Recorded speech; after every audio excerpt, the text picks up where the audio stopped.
Hello, Weencast listeners.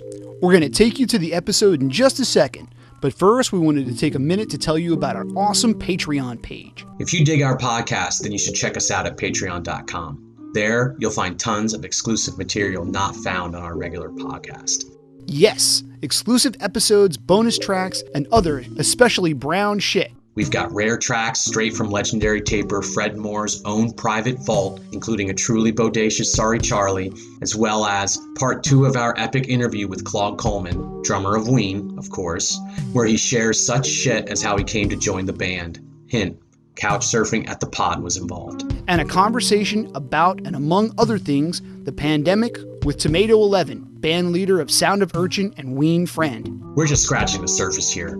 We've also got a vinyl series where we discuss highlights of Shane's swank vinyl Ween collection, exclusive episodes covering Ween side gigs like the gigantically brown Jimmy Wilson group, as well as articles and pics from Our Heart to Yours. All told, we've got 10 plus hours and growing of materials just for our patrons. We dig doing this podcast, and we're glad you're listening, but it just isn't big enough for all the crap we're dishing out, so we needed somewhere else to put all this extra stuff we've got.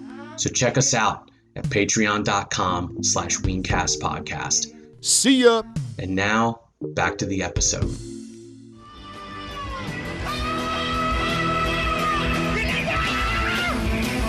Weencast, a Ween podcast with Shane and Rory.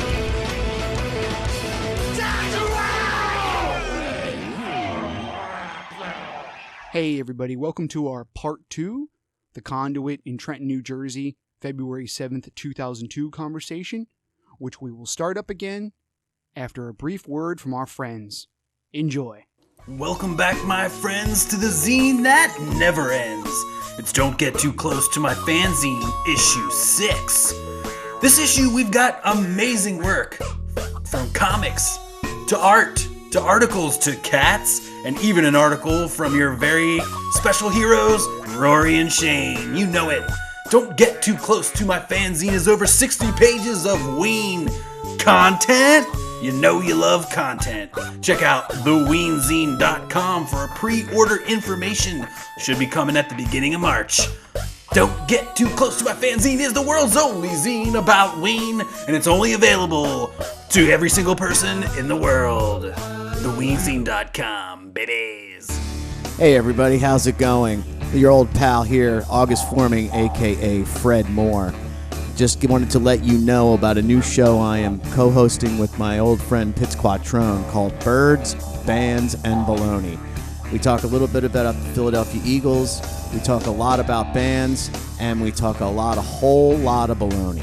Our pilot episode just premiered on 3/7/21. Please check it out at my YouTube page at Freddington1. That's the number 1, not the word. Also remember, Bill and Fred's Excellent Adventure every Sunday at 3 p.m. on the same YouTube channel and Facebook Live. And now, back to Shane and Rory and Weencast. I know, I love them too. Another beautiful song, acoustic, is Sorry Charlie, that they played. And, you know, that's another one that had pretty decent rotation that couple years during the early 2000s, but still never really got a lot of play. But it's beautiful acoustic. It's another great great tune. The jazz effect is in full effect. It's really interesting. I never really noticed that before, and now I'm feeling I feel that imprint on a lot of this stuff all of a sudden. Mm-hmm. After that, you got Ohio. Yeah, dude. Which, you know, now it's a cover song, obviously, and we've heard it. You know, we heard them do it. Was the Electric Factory show? Am I right? This when they opened with Ohio. Yeah. Well, one of them, or not both of them, but yes. Yeah, one of the Electric Factory shows they opened. Oh, with... dude, those two shows blend together for me still. So yeah. But I mean, again, you know, Ohio on acoustic. Yeah, no, that's fantastic. Ohio is just a really amazing song and a great fit for them. I mean, they make that shit sing, man. Yeah, dude, Claude has some nice falsetto. How many more? You know, like it's pretty sweet. Shout out to Claude doing some backing vocals. But I always say like they don't do a lot of covers, so the ones they do, it ends up heightening their importance. And so it's a great shout out to Crosby, Stills, Nash and Young. It's funny because the banter leading up to that. Someone mentions Ohio. Well, Diener's saying, oh, we're getting on the end of our little wooden set. So, it's like he's making a joke about the acoustic. Yeah. And he's like, oh, so what, did anyone want to hear anything? So someone says Ohio. So he makes a joke that, we'll do Sweet Judy Blue Eyes if we're going to do anything. Yeah. And he's like, joking about, he makes a kind of a joke about how far he can get into that song. Like, oh, how can you catch the sparrow? I can get to that. Like he's probably thinking through his head, like how far do I know the guitar for that song? Like I can butcher it and fuck around for the first few minutes at least. And Jeaner makes a joke about it, say Sweet Judy Blue Eyes being about a dude killing his girlfriend, which I don't know anything about that. I know. And then Diener just says like, I don't know what it's about. Yeah. So it's just funny. But then they rock out Ohio, which is definitely, an awesome cover. So totally, that's man. baller. Then they wrap up the acoustic set with If You Could Save Yourself. Yeah. Which is the first time, right, that's played. Yeah, man. Another awesome tune done on an acoustic. Yeah, dude. If you think about the way that song is on the album version, especially, it's just like so like powerful. And when you hear them do it on this show and the acoustic version, I mean, just Diener on that like dun dun dun dun dun dun dun dun dun dun dun. Yeah, the driving rhythm sort of like, right, powers you through the song. Yeah.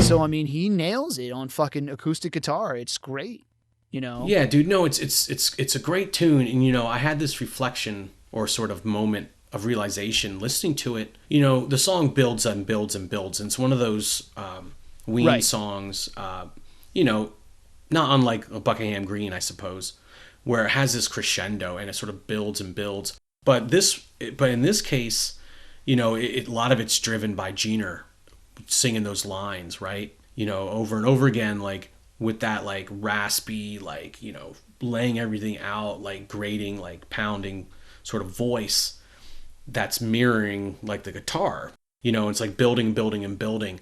And then at the very end, I was noticing Glenn kind of comes in with the keys, and it totally made me think of Radiohead. It totally made me think of like an earlier Radiohead song, something like a moment off of the Bends or something. I could see that. I could feel that. So yeah, so I don't know. It just made me think about possible contemporary influences. I know often we think of the bands that predate Ween, classic rock and stuff, and people who influence Ween. So that made me think of some of that, if there was any of that interplay, and maybe it's just something I made up, But the other thing that made me think of, dude, is what's really fun about having like a whole new era. And these are now like the first time these songs are being played. Mm-hmm. Like we're going to get to hear these songs as they evolve as live songs, right? So that's going to be, I'm pretty excited about that. Like between us, we've went to a lot of shows in 2002 and 2003. We're going to really get to see these songs as they change over the course of that time until the album comes out.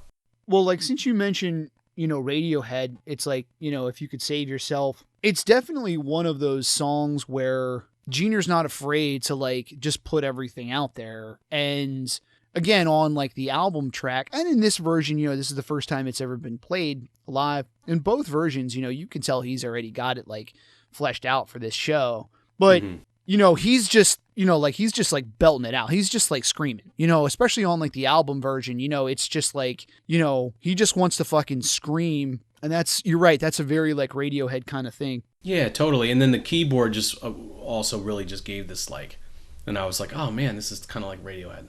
Right. But it's almost like one of those things where you're sort of seeing like him like behind the scenes for the first time, kind of. I don't want to say the song is, because I don't, I don't know exactly like what it's about, but I assume it's about like his relationship with his wife or his first wife, whatever. And I think like up until, this time, there's always been that sort of like thing with Ween where it's like, I'm too cool for school. You know what I mean? Like, like, oh, you think that's what it's about? Oh yeah, whatever, dude. Fuck off, like, fuck you, like, but like, on this track and this song, like, it's all like serious. There's no. Yeah, dude, it's autobiographical. It's about something, Yeah. It's just like, it's something that, was, I don't want to say wasn't done at all before, because that's not true, but like, it doesn't have that like snarkiness like about it. It's very just like open and honest and ugly, if you will. You know what I mean? Totally, dude. Totally. That's what it's about. That's, it's just, there's no like bullshit, Well, Diener remarks that, I think they both do, that Quebec is like a darker album. And I feel like a lot of people will note that Quebec signals a sort of maturity in the band, and is sort of this darker side, where they're like, laying some things bare, and it's and like you said, it's not just fun and games. Ween's not just a joke band. They also have a serious side, and like, so yeah, dude, no, it is, and so it's a great song to wrap up the acoustic set on, because it's just absolutely like this big crescendo, this big moment, and it's like, laying it all bare, all for everyone. Totally, man. So yeah, dude, and then so the electric set, which is 16 songs, so just about the same length, opens up with "You Were the Fool," which wasn't the first time it was ever played, but very rare song from Golden Country Greats, right? Mm-hmm, like, it's not. Mm-hmm. There's only a few songs from Golden Country Greats that get any sort of real play time. Like A Japanese Cowboy, Piss Up a Rope, Mr. Richard Smoker. So at any rate, so to hear any other tunes off Golden Country Greats for me is just phenomenal, because that's one of my like favorite albums also. So that's awesome. Man. And dude, first off, this to me is the highlight of the show. Like, this track was just an awesome jam. Just an awesome jam.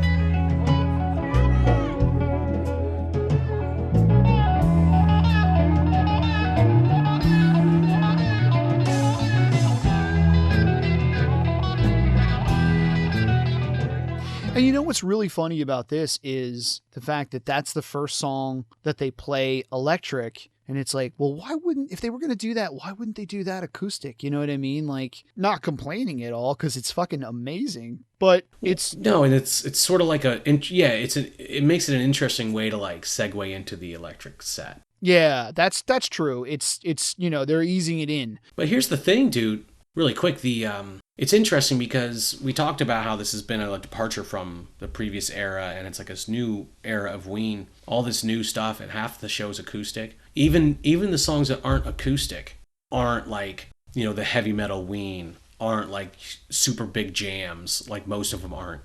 And it's like, these big, heavy, loud songs. Like, that's not really a lot of what is going on at this show, Yeah, I mean, you can tell that they made a decision to have this be a night that's a little bit more on like the quiet side, and it fits because, like we said, It's a small place. It's in Trenton, which again is like their hometown. So it's just like, it's definitely a different night, like altogether. This is kind of like art school Ween. It's kind of like art school Ween, and next thing you know, they're gonna be Nico Case is gonna get involved. And they're going to be doing shows with Andy Warhol, and it's going to get fucking whack. So this is like art show Ween era. Like, yeah. Okay. But yeah, dude, no, the electric set is still really awesome, right? And You Were the Fool has this really slow beginning that almost like, you don't even notice it at first, right? Like, I can imagine being at the show and not even realizing that they actually started playing yet. Because Diener even says, he's like, oh, we don't have to go anywhere. So they just like quick flipped out like right there on stage. But it has this like, it's like kind of like psychedelic, slow intro. But anyway, dude, it's a good track. And so that's definitely my favorite. Absolutely. It has a beautiful intro to it. And I think they kept that like going forward then when they would play that live. Cause I remember the show that you went to a couple years ago in Pittsburgh, they played You Were the Fool, and it has that like, you know, it has that sort of like slow like intro where they just kind of like, you know, blend into it. Good memory. Yeah. So that's a really great track. After that, Band on the Run. Dude, and this is a great version. This song is always rare, but it's been getting a little bit of play around this time period. This is the best version I've heard. It is a really good version. Yeah, man. I mean, and there you go. McCartney Wings. Come on. I mean, how can you go wrong? You know? Yeah. McCartney at the height of his non-Beatles powers. Fantastic. Again, it would have been really fucking cool if they would have done that acoustic, but you know, don't get into that.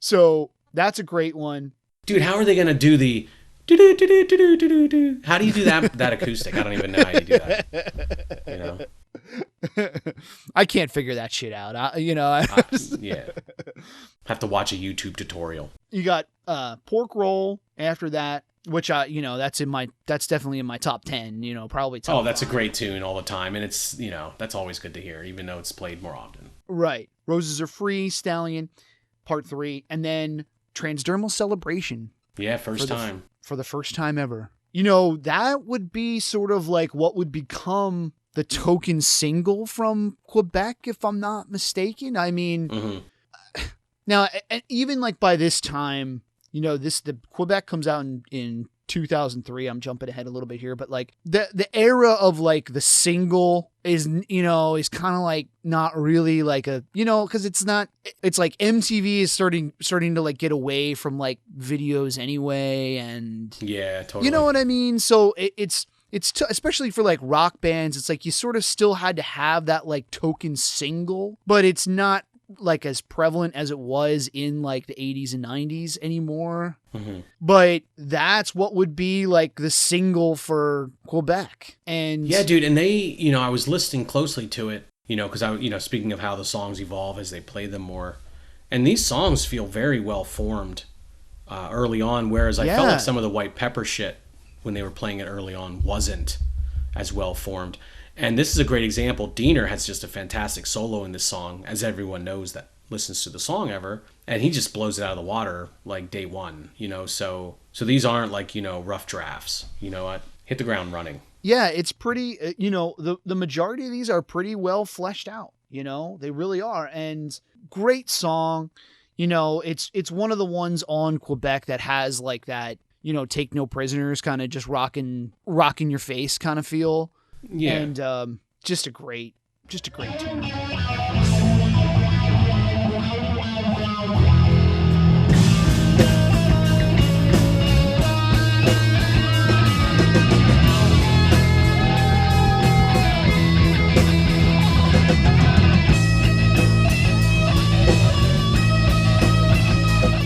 And again, another one of that night. It's the first time. Yeah, it's pretty awesome. I mean, it's like one after another. Like I can't even think of another show where you would have so many. I mean, you got to go to like, I guess we'll have to see how it goes with La Cucaracha, how those songs get sort of introduced. But man, so many songs for the first time. It's just pretty wild. And then after that, I mean, just out of fucking left field, Sweet Texas Fire. I know, dude. I had to be like, what's that? What is this ridiculous song?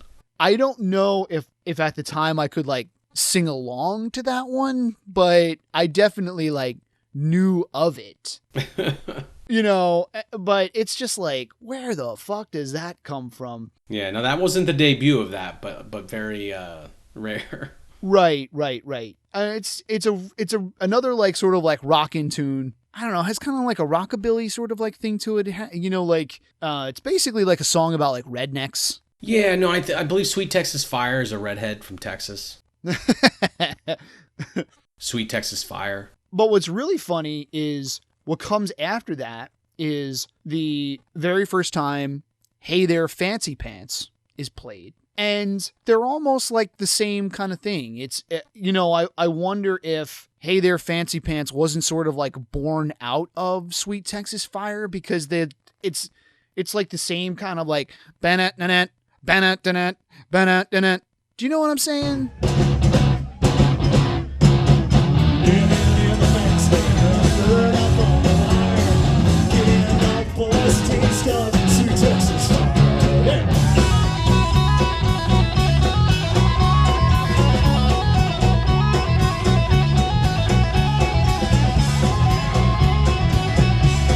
Yeah, dude. Well, also, before they do Hey There Fancy Pants, Jeaner says, if you love Mr. Richard Smoker, right? And he's alluding to, those two songs also sound very similar. So you're in Sweet Texas Fire, that goes back to the Golden Country Greats, right? So am I wrong? Is that, I think like so. A B-side, right?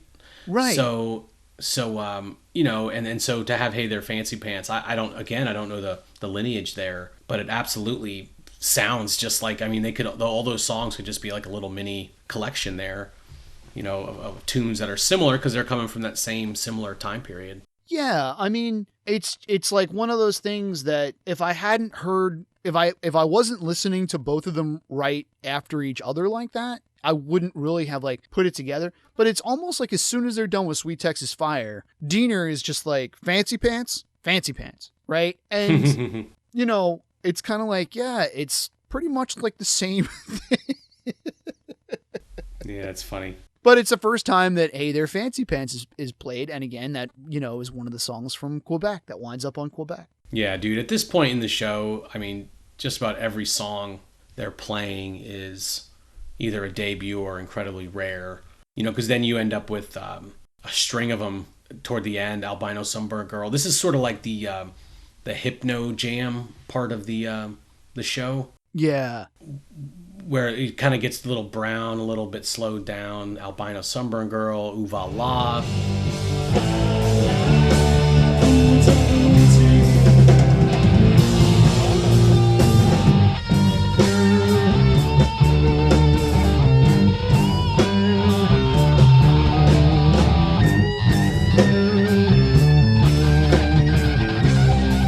Sort of culminates with Zoloft, which is the first time that's played as well. Another one of the big Quebec tunes. Right. Yeah. So, you got two, well, actually three, because then after that, they kind of pick it up. Yeah. Different tone. Yeah. Yeah. Fuck some shit up with It's Gonna Be a Long Night. So that's like the Diener Thrasher. Yeah. So of the night really is. It's like the only big like thrashing song of the night. Yeah. Yeah. It's true. So you got three songs in a row that are played for the first time ever.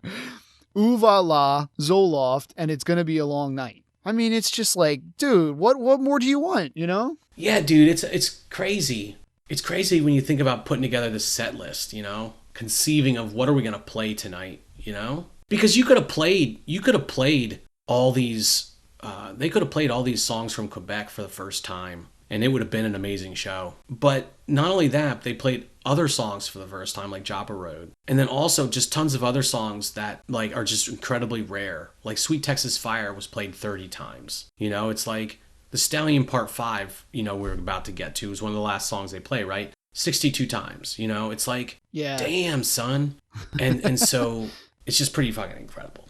That's all I'm saying. Yeah. And then after Stallion Part 5, Buckingham Green, and that's the end of the night. Yeah, that's an interesting song. I want to say that's not usually a show ender. Right. And it's played a lot, but I always love Buckingham Green.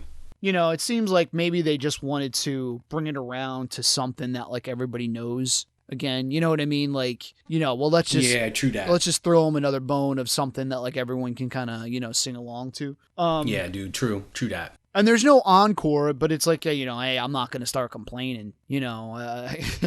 I think that everything sort of like fits together. Now I'm repeating myself a little bit, but small club, hometown show for the most part. Okay. Let's just, where they got their start was Trenton. Right. And I think this was probably more of just like a small, intimate kind of thing for like friends of the band and, whoever else can get tickets. Totally, dude. And it other things worth mentioning, it's more of a standalone show.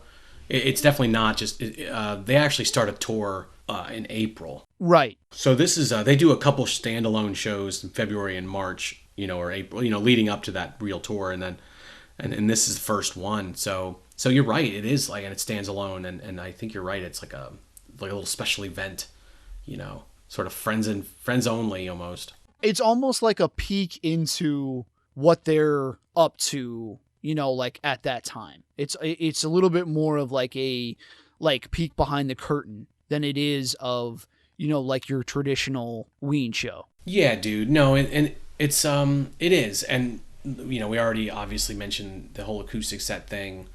Not a lot, very light on the heavy stuff, very light on that. Not a lot of jams. Like Voodoo Lady's obviously a standard, and it is shredded pretty hard once again. Yeah, it's a great version of Voodoo Lady. Yeah, Can't Put My Finger on It doesn't have the extended opener. So like they're not even like, even the songs that they play that they might normally jam out on this show, they're not doing it that way.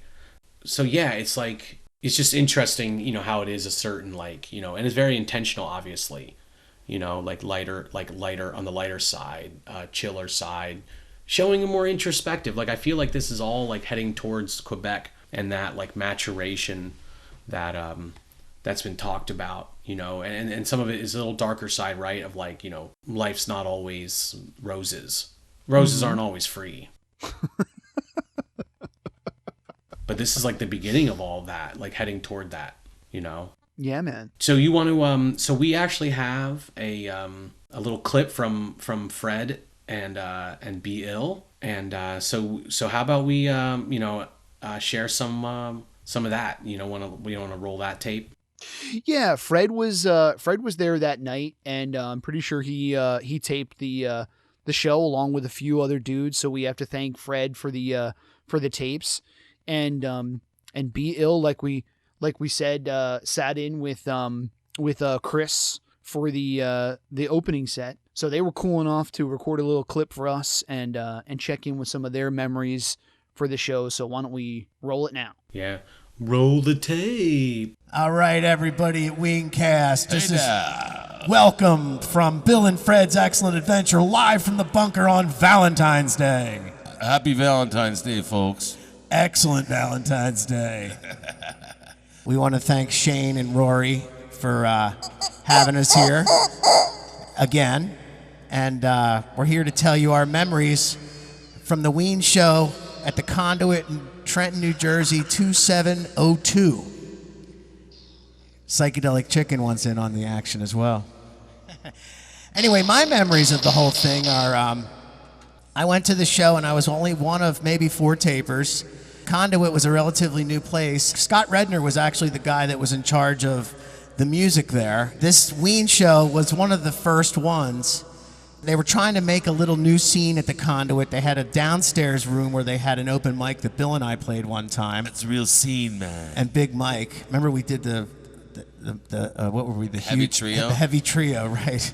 Me, you, and Big Mike. So that for the Ween show, getting back to that, sorry, I digress. We were heavy, you were just part of the trio. It was a great night. I remember Bill was asked to sit in with Chris Harford, and Rana was the opening act. The recording kind of speaks for itself. It was a great night, just all around, packed house, and a lot of my friends' first Ween shows. And that's pretty much my memories of the whole thing. I remember Floyd being really drunk. You want to take it from there, Bill? Yeah. Well, I had a good time playing with those guys. It was a great show and everything. I'd met this girl at, what's the name of that place? Maxwell's in Hoboken about, I don't know, maybe 6 months or so before or something. I can't remember when. I think when Tattoo Urchin. Girl. I think, when Urchin was playing there with Mike Watt, I think is when we were there. Yeah, it's probably about the same time frame. So we were hanging out. Things were going well. She was coming home with me. And then Scotty Chalk from Sound of Urchin came up to me. He's like, "Hey, man," he's just like, "Floyd's not doing too good. I don't think he needs some help. You think you can help him out?" She was kind enough to. I was like, "Can we bring Floyd with us? Because he's really drunk and he's going to go out in the middle of Trenton and he's going to get raped and killed because his car was parked not in some not very good area, a place I'd be scared to go, and I'm not too easily scared." We took him home. She helped me carry him in the house because he couldn't walk from the car to the house. He was so wasted. The next morning, we went and car, and I dropped her off, and then I went down to Trenton and brought Floyd back to his car. I remembered something else. And, Floyd R.I.P. actually by now. Not by now, but I mean, he's no longer with us, so God bless him. Yeah, God rest his soul. You came up to me with her and Floyd while I was packing up the recording gear, and the look on your face said it all. You were like, I'm not going to need that ride home, and if you see any of Floyd's friends or Floyd's girlfriend, just tell them that we got him. Anyway, there you have it. Tune in to Bill and Fred's Excellent Adventure Sundays at 3 p.m. We're going back to now that football's over. And the Invitational Wednesdays at 8 p.m. to 10 p.m. Yeah, 8 p.m. to 10 p.m. on the Invitational Facebook page. And we want to thank Shane and Rory for having us on once again on Weencast.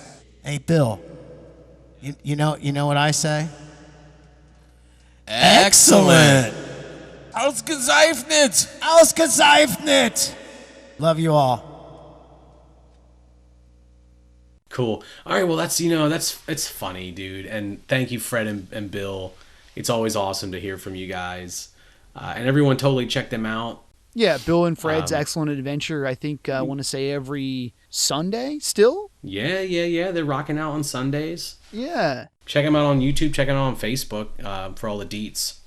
But yeah, dude, no, that's funny. So yeah, and we also have some Weencast fans chimed in. We asked listeners to share with us some of their stories about this show, knowing that this was like a huge show, and for a lot of people, this was like, as Fred mentioned, a lot of people's like first show, and what a first show that was, right? And so we actually have some listeners kind of send us in their stories. So should I go ahead and share those?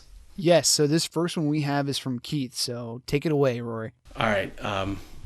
Okay, so this one's from Keith. My friend Sarah got tickets for the show somewhere. Don't quite remember. I wasn't too into the computer thing back then, so she printed out some MapQuest directions to the venue. This being my 5th Ween show, we left for the show with intentions of getting there kinda early. Lucky we did. Ended up running into a detour. Mind you, this is before I had GPS at least. So, drove around Trenton for about an hour, trying to find the place. Was ready to give up. Then there it was. We were both underage, 19 to 20, using friends' IDs we got in as expected. She beelines for the front row, Dina's side. I grab drinks and find her. Showtime. Acoustic. Don't shit while you eat.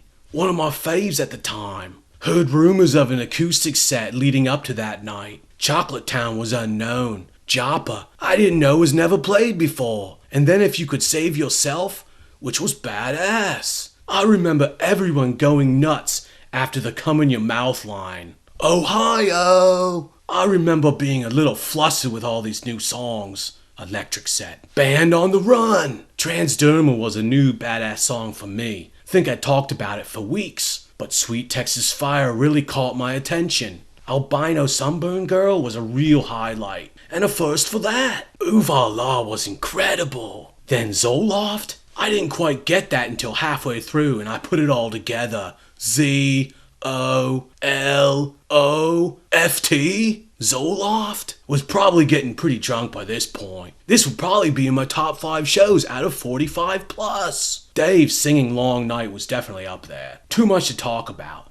I'm getting drunk rewatching the show. My real highlight is coming up though. Stallion Part 5. I heard for the first time the summer before at the Beachcomber in Mass. Really wanted to hear it again. So I yelled and threw my hand up with a 5, and they played it. Gina asked what the 5 is about. Then they play it. Teamwork. Gonna end it on that note. I got a little drunk towards the end and rushed a bit. That's what I got. Hopefully this works for you, man. Dude, that's so awesome. Thank you, Keith. It totally does work for us. That's awesome. No, it's a great story. And for the record, that was me doing a voice. That was not actually Keith. Yeah, so now my question would be, did Keith come all the way from Australia for this show, or? Oh, that's all I got, dude. That's what I got. Thank you, Keith, for contributing. I really appreciate it. Thanks, Keith. I hope you don't mind us doing that, but nobody wants to hear us in our own voices, talking somebody else, do somebody else's story. You know what I mean? Like, you got to make it fun. Well, we got one more, and this is from John. So yeah, should I go ahead and we can share John's little story from the evening? Yeah, this is from John. Hi, Shane. My memories of the show at the Conduit on February 7th, 2002 start with it was my birthday. Still is. I lived at Brookridge Farm at the time. BL and Doo-Doo were my roommates. I had just started seeing Alyssa, my now wife. This was our first show we saw together outside of J&P's. It was death exciting because we knew Glenn was back and the Conduit was a cool fucking club. Before the show, we were hanging around the bar area. May have been a coat room or some shit, a little hazy. And I looked over and saw Bill straight up making out with this little punk rock chick. I almost did a somersault. The Rev was getting down. She came home with him and stayed at the farm overnight. From memory, the stage at the Conduit was more in a large corner rather than the standard straight across a back wall stage. We settled in on the left side of the stage, back about halfway in the crowd. George Altonen was just to the left of us next to the wall, and a bunch of New Hope friends were around us. When they opened acoustic, we all were, kind of amazed. George yelled, "Sorry, Charlie," after every song. It was incredible to see them play full band acoustic. Jabba Road knocked me the fuck out. "Sorry, Charlie" was obliged, but I recall George kept yelling it after every song anyway. He drank more back then. The electric set was equally as good, of course. Band on the Run and Zoloft sticking out in my hazy brain. It was an awesome fucking birthday with a great big bunch of my friends. Awesome. Yeah, dude, John, thank you. That is an awesome story, first off. But hell yeah, dude. No, John, that's so awesome. You were living at Brookridge Farm at the time. So that's crazy, dude. We'd love to follow up and chat with you at some point. He sounds like a Charles Dickens character or something, but Well, we're reflecting back on the old times. But no, dude, that's so fucking cool, and also reinforces the idea that this was kind of like an insider show with a lot of people that were there. Totally, man, totally. So yeah, so thank you, to some of our listeners there, to Keith and John for pitching in your stories, and Fred and Bill. Yeah, dude, I feel like this show in so many ways, like. We talked about how this is like this new era for Ween, right? And so I feel like this really is like a quintessential show for that time period. I really liked how you put it, that they sort of, it's like a sneak peek into like what they're up to, right, like a little behind the scenes ish, a little bit. And it really is awesome seeing them immerse themselves so heavily into acoustic. I just really enjoy seeing different sides of Ween. And so you see that here. This signals a new era, but also the beginning of an entire like second half almost of like Ween's whole like history, and that's something that we'll get to as the years go by. But this is kind of like what you're going to be getting from Ween. Not full acoustic sets every show, but this is kind of like what you're going to be getting from Ween a lot of for many years to come. So it really is like just showing like what's the future, what's the future going to be like. Yeah, man. I mean, it's like we were saying, it's the beginning of like a new era. It's the dawn of a new era. 2002, and again, we're jumping ahead, but 2002 would be sort of like the beginning of a little bit of a rough period. But this show and these first few shows of, that year, I mean, they're fucking brown as shit, man. They're fucking great. Yeah, lest people want to think that only the old shit can be brown. Like, there's so much brown going on, and it's not even funny. And you're right, so we don't want to get too far ahead of ourselves, but, you know, the Claude has his accident, you know, the second half of this year. And these are just a couple, this is like the first show that the band hasn't played for 3 months. The whole big tour was 5 months, so they've had some time off. Like, they're chilling, they're fresh, Glenn's back. The 5-piece band, you can tell that they're in their element, really enjoying what they're doing, doing new things, you know, like trying new things, showing off new songs, you know, and then really fresh about it, you know, like, so it's sort of like the energy's there, right? The karma, the positive, like, energy, and it's all the things are working together, you know, right? Even the opener, right? Hartford and Be Ill, it's like, it's sort of like a calm before the storm, right? You kind of mentioned how, you know, some difficult times kind of lie ahead, and again, not to get further along, but Claude has his accident, and obviously, you know, history speaks for itself on that. He ends up being, you know, ends up recovering, you know, a challenging, difficult recovery, and it was dicey. But then, you know, it's not too long before other, you know, life intervenes, right? And so, but we'll leave that on a cliffhanger. Ooh. Tune in next time. But yeah, dude, just a phenomenal show. I would 100% recommend this. This goes up there with some of a few other shows that we've meant that I've said this for, which is this is one of those ones where it's like, if you want to introduce someone to Ween, this would be a great one to share. To just to be like, dude, listen. If you're gonna listen to one kind of disc or whatever, one show from Ween, like this could be it. It's that kind of show. Yeah, man. I mean, the only other thing I'll say about this was at the Conduit, like we had mentioned, and at the time, it was a new venue, and, you know, we always joke about seeing the Electric Factory shows, you know, which were like, you know, back-to-back years. They played there again in 2004, which neither one of us got to see that show. But I know that's always been one of those sort of like dual, you know, shows. Like, you know, when I put the feelers out there about, you know, getting stories for the 2002 Conduit show, there was a bunch of people who were like, well, I know I was at one of them. You know what I mean? Mm-hmm. So it's like between 2002 and 2004, you know, they played the Conduit twice, and it's like, I think they sort of like run together for a lot of people. That's the only other thing about like this. It would be, those would be the only two times they would play this venue. Yeah. And that's cool too. You know, so it's not like a venue they play a lot, but it's still from that like local, like home base area. The Jersey shows usually rock pretty hard. You know, they're technically a Pennsylvania band, but in so many ways, Jersey claims Ween, and for good reason. Right. So it's, yeah, dude, it's cool. You know, that's about all I really got as far as the show goes. I'm glad that you went to it so that we got to listen to it, because what a good show. Yeah, man. I mean, like I said, this was definitely one to go back and revisit, because I totally had forgotten like how brilliant it was, and how many songs that they played that were new that night, and just I mean, just amazing shit. Yeah, dude.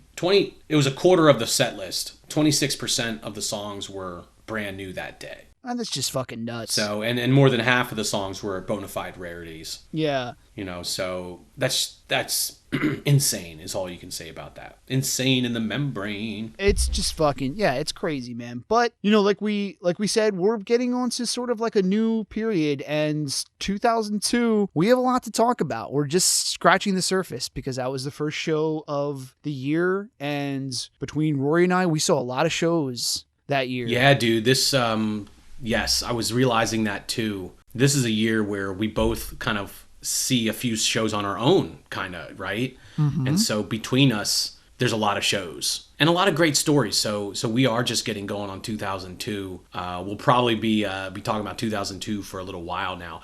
You know, I'm excited because it felt, you know, like after you get to talking about White Pepper songs, and, you know, like sort of not 2000, 2001, things start to blend together a little bit. And then, so it's nice to kind of have this fresh thing. So I'm really excited about that. But there's some really, we'll get to them, but we got some fun stories and some dark stories, you know, of things to come, you know, in the annals of Ween. as it were. You just couldn't resist, right? You just couldn't resist. I couldn't resist. So yeah, dude. So we're opening up a can of whoopee on 2002, and this is a great show to start us out for sure. Absolutely. So we just want to say thank you to anyone who's listened to this and stick around and stay tuned. Yeah. Thanks for sticking it out, and be true, be brown. Be true to the brown. How's that sound? Is that cool? Can it go on a shirt? Be true to the brown. Be true to the brown. Be true to the brown, everybody. Cool. All right, guys. Well, peace out, everyone. Peace, everybody. Thanks. What's up, Ween heads? It's Travis from West Brandywine Woodworks here. I'm back with an exclusive offer for Weencast listeners only. As you know, West Brandywine Woodworks creates handmade items for the home, and I would like to extend a 10% discount on all orders and free shipping on all cutting board and serving tray purchases over $100. Just mention Weencast when you place your order. It's that simple. You can find us on Facebook and Instagram. Don't forget to mention Weencast for your 10% off and free shipping on board orders over $100. And as an added bonus, I'll even hand deliver to you if you're within 30 miles of the shop. For quality you can depend on, come to West Brandywine Woodworks and mention Weencast. Boognish lives!